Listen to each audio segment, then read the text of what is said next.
19 years ago, this morning's guest decided he wanted to make a difference. Strange thing was, he was on vacation. Even stranger still, he was in the Amazon. Who is he? You'll meet him coming up next on All American People.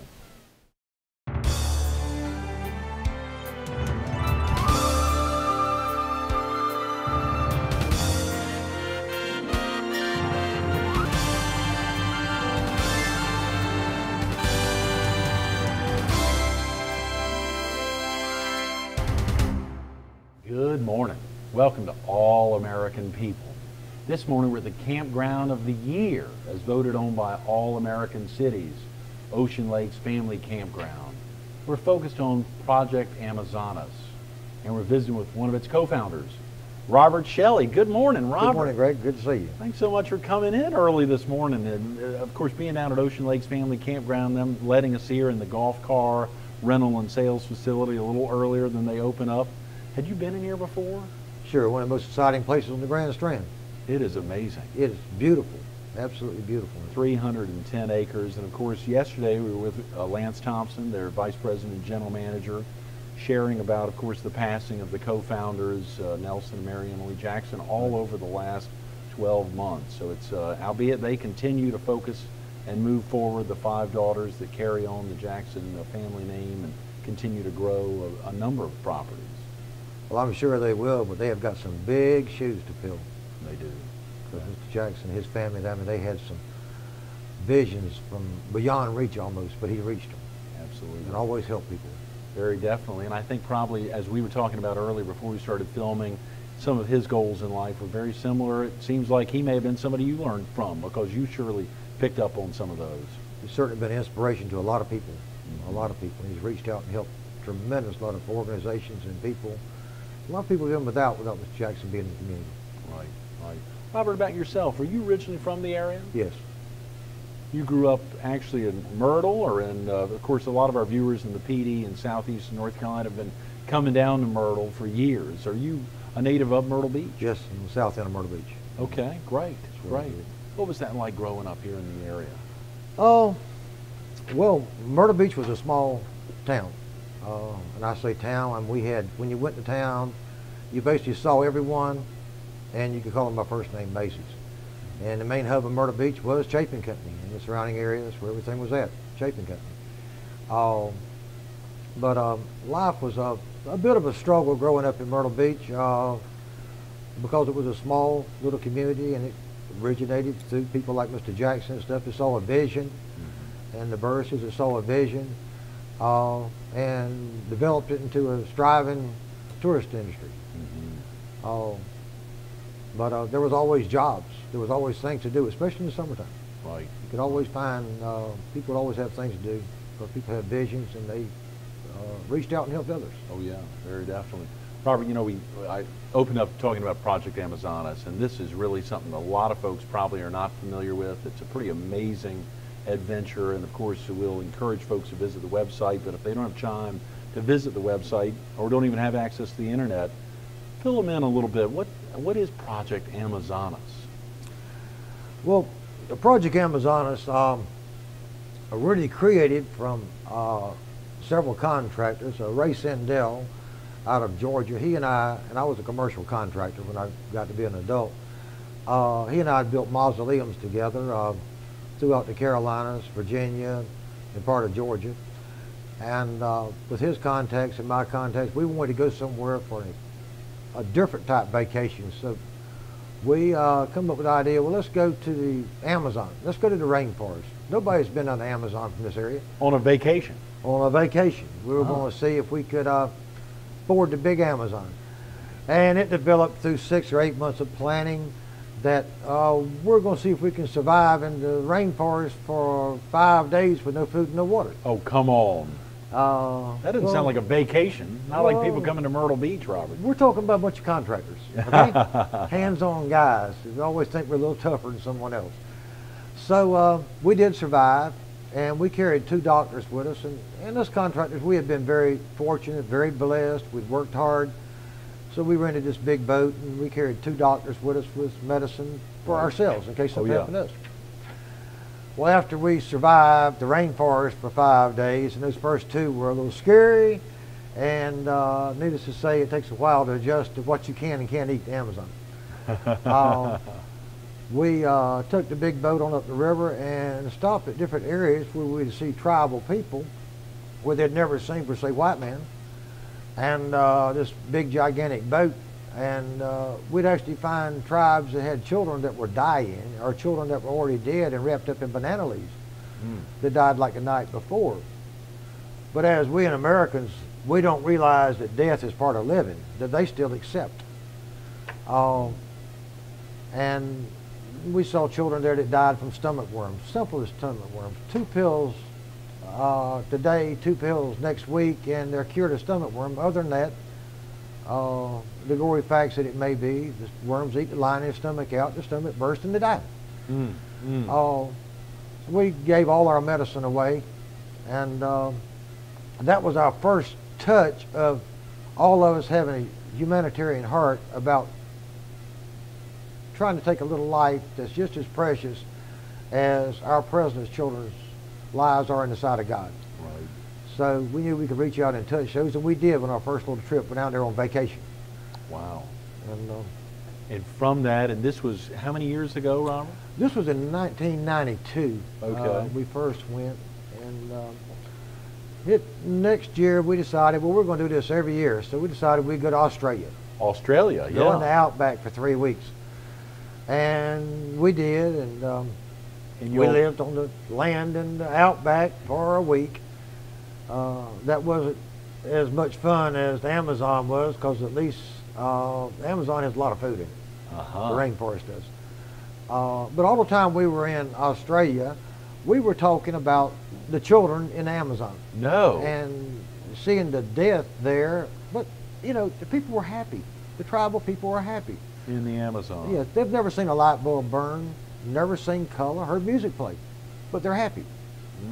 It's like, I would probably say the turn of the 19th century, people didn't have anything, but the farmers and the poor people, they were happy because their children didn't know of any different type of life. Right. So we made a pact while we were in Australia that we would all go, I forget how many $1,000s worth a piece of medicine, that we would carry back down to the Amazon and to the tribal people that was there. So we went back in '94, and that was the same time that the coup was taking over the government. And when we landed in '94, everybody had on camos, you know, and khakis, and so when we first arrived, I mean, the Army was there, and we laid on the tarmac face down with people walking around with machine guns. No, Robert. And of course, we had never experienced any of that. But after they finally decided these are American tourists going on the Amazon, we were allowed to go on.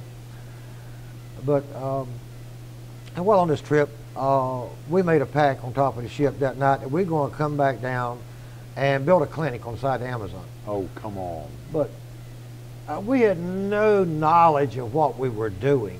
That was probably one of our biggest offset failures that we had, of not thinking about the tribal people. They will stay in an area until all the food is diminished out the area, the fish and the game, and they'll pick up their 25, 30 people in their tribe, and they'll move 30, 40 miles to find a better food supply. Wow. So our first clinic we built, we crawled on the banks of the Amazon, not knowing whose land it was, cut down trees, made a clinic. Now we call it a clinic. Now we're talking about very crude. Very rudimentary. Yes, Yeah. our operating table was our dining room table.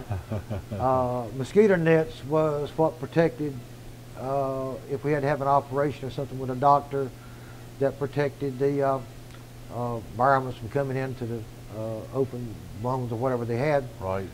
But the tribal people were very receptive to us.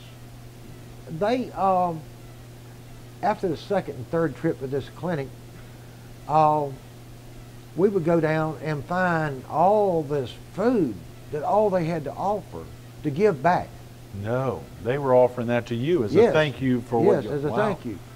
So from when we went down, we were like all like excited about, we're going to get fresh alligator, we're going to get fresh monkey, we're going to get all these fresh vegetables, and they come out the rainforest. And they would come back and give to us rather than like a lot of humanitarian ventures out. You could go watch on television. Everybody's got their hand out. But no, these people, they wanted to give back to us. Wow. And that was really heart-touching. Wow. They had nothing to give back except food. Fish. I mean, gigantic fish they'd bring. I don't know what they are, but they tasted pretty good. And but we found out then that our clinic was pretty well desolate because the tribes had moved away from there. Huh. So we said, well, we need to, and that was our first starting of Right. Project Amazonas being formed. Okay. And it took an act of Congress to get a nonprofit status in Peru. Oh, I bet. So many people went down, even the name of the church, medical operations, and etc., and run drugs. And they were Right. just under the umbrella of being a nonprofit. Right, right. That is powerful, Robert. Well, if a viewer needs to get off to work now or get family off to school, the website projectamazonas.org. Yes. Projectamazonas.org is a great barrel of information. There's a ton of stuff on there. When you mentioned fish, I saw there was a picture in there of some folks, some of your dedicated volunteers down there playing around, talking about piranhas and the potential fear therein of being on the Amazon. I'm sure those things kind of tie in your entire life when you're down there. I mean, you are living not only off of the land, but you are living in potentially dangerous area, not only from the government potentially, but from the land itself. Yes, the fear factor is basically within his own fear. Now, while you are with a group, especially a contained group like we are that knows where to go, Right. You're basically in no real harm's way except for the Amazon itself. Now, the Amazon is the largest river in the world. Right. There are thousands of logs that are 10 or 12 foot in diameter just floats down the Amazon because they get torn away from rafts. Now, unless you have a boat that is big enough to forge the Amazon, one big log hitting your boat could sink your boat. My Lord. So the Amazon is probably the biggest fear that we have itself of any harm and danger Right. of where we can go. Now, our area that we now go is still minute compared to the size of the Amazon Right. and the size of the rainforest. Because of fuel capacity on our boats, we can only go a certain distance. We've tried to raise money in the last several years to build a steel boat. In fact, I believe it was 3 years ago when we had plans drawn to build a steel boat, which we could build a medical boat there for about $360,000. 3-story, 92 foot long, completely equipped for $360,000, which is not much money in America, but it's a lot of money there. I even called one of my, while I'm sitting in the Quitos, Peru in the motel, we're trying to price out as all of us contractors, how can we get, I think they're ripping us off on steel, so I get on telephone and I call one of my friends, Dan Gray, which is going to be on your show. Yeah, And I've been knowing Gray Coast Steel all my life, grew up with him. And he was on a trip somewhere, a ball game or something, and asked him what was the price of steel. Yeah. And he's like, I've been out in the steel business now for several years, but I'll try to find out and get back with you. What you want to price? Well, I'm in the Amazon. You're where? Yeah. But we never were able to raise the money to buy, to build a steel boat. But that would be our biggest dream we had. We get a steel boat and forge on up Amazon with bigger fuel tanks and etc. So that is still a dream of Project Amazonas and the entire group there, and there's an opportunity to donate, whether it's online or find information, and some of the reasons why. The website has got incredible amount of information there about reasons why to donate. All the folks, many of whom are continue to be beneficiaries, who I'm sure continue to give back to y'all in whatever way they can. But to see all of those opportunities on the website is incredible. It is absolutely incredible.